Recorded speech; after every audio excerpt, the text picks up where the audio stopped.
First, we'll start here at the 2730. So our combination ripper here, the 2730, has been out for a number of years. This is our 9-shank offering.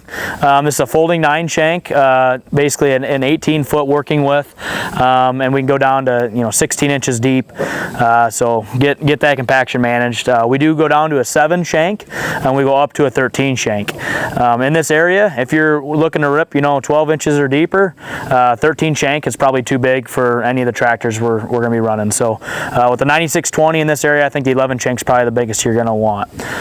Even the 9-shank here, if you're looking to go 13, 14, 15 inches deep, it's going to be probably all you want as well on a 9620. So these things, if you look, they're heavy, they're tall, there's a lot of weight there.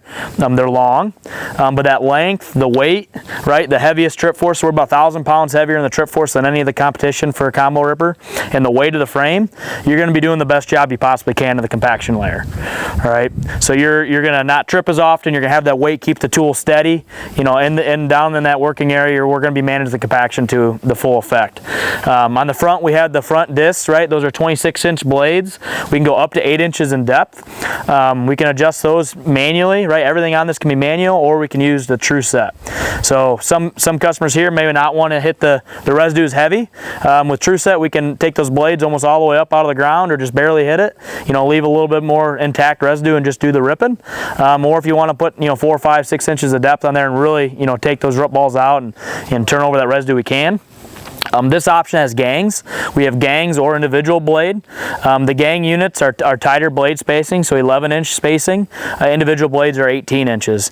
Customers who have individual blades have them for rocks. If they've ever had problems with blades breaking or any damage, it's easier to change one blade than take the whole gang apart. You'll get a little bit more residue management on the gangs, but there's kind of a wetter conditions, that individual blade can be a little bit better as well. Not want to plug as easy. But when we look back, you start at the front disc, then we come to these shanks. We can go 16 inches in depth. We're at 24-inch spacing. And then lastly, we have our closing discs here. This is notch. We can get a smooth as well blade.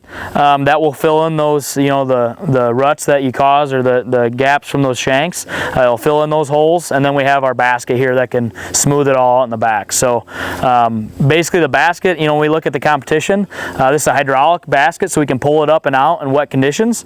We do now have the scraper inside, so you can actually leave it down in wet conditions, and that scraper does a really good job of keeping those from plugging. So as far as mud options, you can get wheel covers to keep the mud out of the hubs. If you pack a hub full of mud and it freezes and you run that all day, those hubs don't want to last near as long. So the wheel covers, the basket scrapers are really good options for this area, because as you know, we run a lot in wet conditions in the fall. Whether we want to or not, it just seems like it happens. That scraper kit is an add-on kit you can get as well on 2720s and 2730 rippers.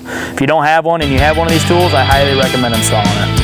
It's not that expensive, and it has huge benefits in wet conditions.